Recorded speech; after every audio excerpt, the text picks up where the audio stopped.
వచ్చావా? నువ్విక్కడికి రావాలని చాలా కాలంగా ఎదురు చూస్తున్నాను.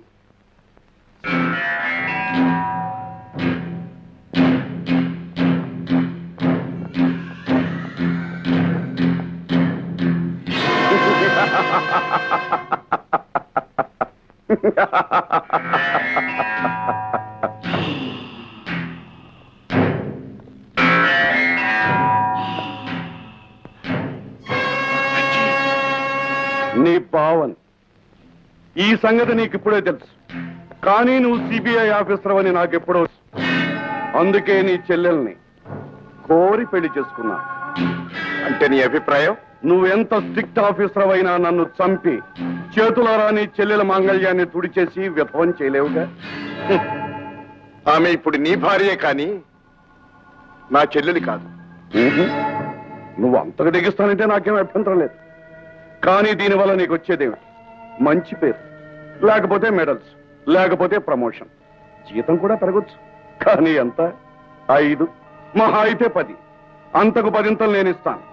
పెట్రోల్కు బదులుగా శాస్త్రి గారు కనిపెట్టిన పదార్థంతో ఈ ప్రపంచాన్నే మనం కొనొచ్చు. కానీ నన్ను కొనలేవు. కొనకపోతే ఎదుర్కొంటాం. నేను రెడీ.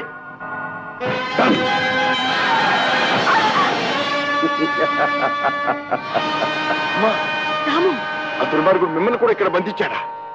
అమ్మని ఇక్కడ చాలా కాలం నుంచే బంధించుంచారట. మరి మన ఇంట్లో ఉన్న అమ్మ నిన్ను వంచడానికి, ఎడమ చేయి వాడనని నీ చేత ప్రమాణం చేయించుకోవడానికి తయారు చేసిన ఒక నకిలీ అమ్మ. సావిత్రి! అవునన్నయ్య, ఇంకా ఆ ప్రమాణానికి ఏమాత్రం విలువ లేదు. నువ్వు దాన్ని పాటించక్కర్లేదు. నీ బావలాంటి కలియుగ రాక్షసుల్ని హతమార్చడానికి భగవంతుడు నీకిచ్చిన వజ్ర ఏదో నీ ఎడమ చెయ్యి. విజృంభించనయ్యా, ఆ దుర్మార్గుల్ని నాశనం చెయ్యి.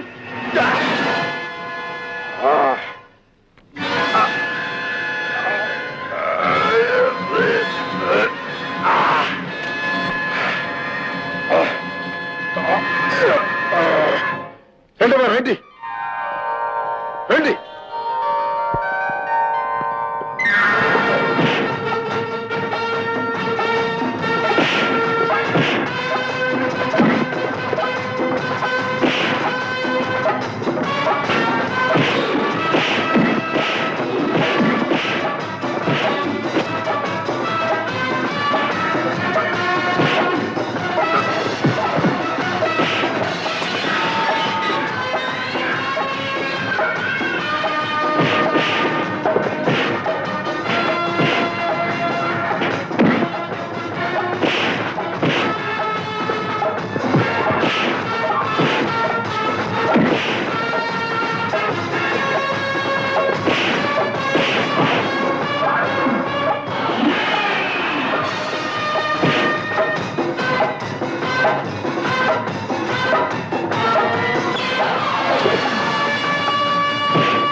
నీ బలమంతా ఇనపూసల మీద, కొయ్యి తలుపుల మీద చూపిస్తున్నావా బావా? అనవసరంగా శ్రమ పడ్డావు. ఇక్కడికి వచ్చేవరకే నీ ఇష్టం, కానీ ఇక్కడి నుంచి వెళ్ళటం మాత్రం నా ఇష్టం. రంజిత్! పేరు పెట్టి ఎందుకు దూరం చేస్తావు? ముద్దుగా బావా అని పిలువు. నిజానికి నీ చెల్లెలే కాదు, నీ అధికారానికి తాళి కట్టాను. నా చెల్లెలికి తాళి కట్టావు కనుక ఇంతకాలం బ్రతకనిచ్చాను. లేకపోతే నాకేమైనా పర్వాలేదు. ఇలాంటి మనిషిని కట్టుకున్నప్పుడే నా బ్రతుకు సర్వనాశనం అయింది. కానీ నువ్వు నమ్ముకున్న నీతి, నిజాయితీ అనవసరంగా బలి చేయకు. సావిత్రి! శాబాష్ శాబాష్. నీతి కూడా ఒక జబ్బే బావా. నీ చెల్లెలను చూస్తుంటే నాకు జాలేస్తోంది. మనుషుల్ని మారణ హోమం చేసి పచ్చి నెత్తురు తాగే నీలాంటి రాక్షసుడికి నీతి విలువ, మమతల విలువ ఏం తెలుస్తుంది?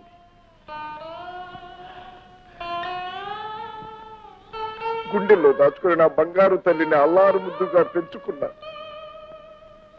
ఆనందంగా కలకాలం బ్రతకాలని పెళ్లి చేశాను. కానీ నీలాంటి నీచుడు దీనికి భర్త అయినందుకు నేను కుమిలిపోతున్నాను. అందువల్ల ప్రయోజనం లేదు. నాలో నీచత్వాన్ని కాదు, చేతనైతే నాలో తెలివితేటం చూడు. నీ ఆనందం, నీ చెల్లెల ఆనందం కూడా దక్కుతాయి. No never! ఐశ్వర్యంతో బతకడానికి అర్హత కావాలి బావా. నీ నీతే నీ బలహీనత. కానీ నీ బలం మాత్రం కాదు. నేను తలుచుకుంటే. తలుచుకో. ఒక్కసారి నీ చెల్లెల పసుపు కుంకుమల్ని దృష్టిలో పెట్టుకుని ఆమె ముఖాన్ని చూసి మరీ తలుచుకో. అన్నయ్య, నా కోసం ఆలోచించకు. ఇలాంటి దేశద్రోహికి భారీగా బ్రతకడం కంటే విధవగా బ్రతకడం మేలు. భర్తను చంపమని అన్నను పురుగొల్పే నువ్వు ఒక ఆడదానివేనా? అతని కాదు, ముందు నిన్ను నాశనం చేయాలి. కౌండ్రా సంజయ్.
అడుగు ముందుకు వేశావో నీ ప్రియురాలు సంఖ్య నిలువెల్లా కూలిపోతుంది.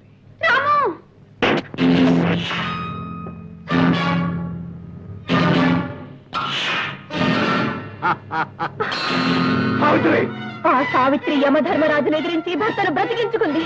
ఈ సావిత్రి ధర్మానికి తల వంచి భర్తను సావిత్రి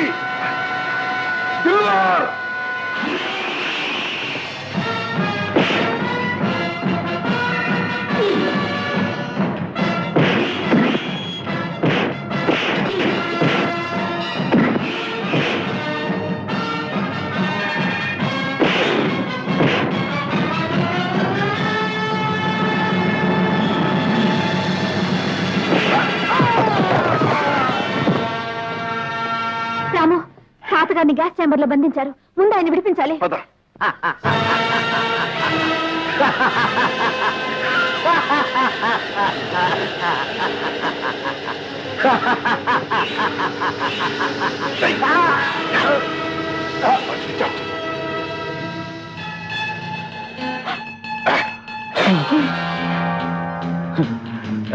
రంజిత్ లాబొరేటరీలో ఉన్నారు. ఫార్ములా అతని దగ్గరే ఉంది. అది విదేశీయుల చేతుల్లో పడకముందే మనం దాన్ని చేజిక్కించుకోవాలి. వదండి.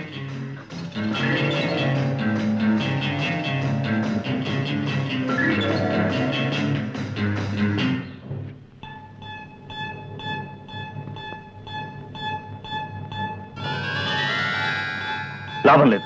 డైనమైట్ పేలిస్తేనే కానీ తలుపులు తెరుచుకో. అలా అయితే ఎవరు మిగలక్కర్లేని వాడిని నేనున్నా. తాతయ్య, మీరు ప్రపంచానికి అవసరమైన మనిషి. ఈ పని నేను చేస్తాను. సంచ అది ఆఫీసర్ గా నా డ్యూటీ. నేను పేలుస్తాను. తొలగండి. శాస్త్రిజీ,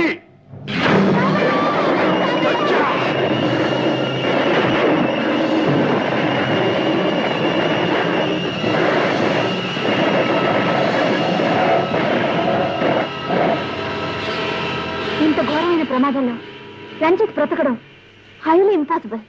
అయితే అతను క్షమైన కనిపించాలిగా. తాతగారు ల్యాబ్ లో ఉంటాడని అనుకున్నారు, కానీ అతను అంతకు ముందే పారిపోయి ఉంటాడు.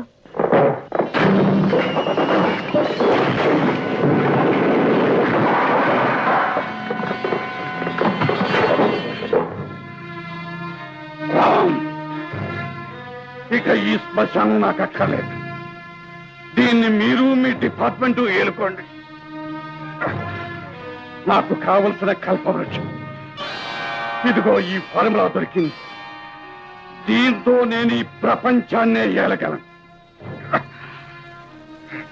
ఇది మీకు చిక్కనివ్వను. ఇది దొరుకుతుందనే భ్రమతో అనవసరంగా మీరు ప్రాణాలు పోగొట్టుకోవద్దు. బుద్ధిగా వెళ్ళిపోండి. రంజిత్, వెళ్ళిపోండి. నవ్వుతూ ఉన్న జీవితాలు నాశనం అయిపోయిన తర్వాత, దేవత లాంటి నా చెల్లెలు నాకు దూరం అయిన తర్వాత నేను వెనక్కిపోవటం అనేది కల్లో మాట. దేశం కోసం ఆ ఫార్ములా నాకు కావాలి.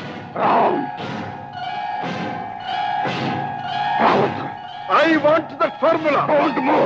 నో, దేశ సౌభాగ్యానికి ఆ ఫార్ములా నాకు ఇచ్చి తీరాలి.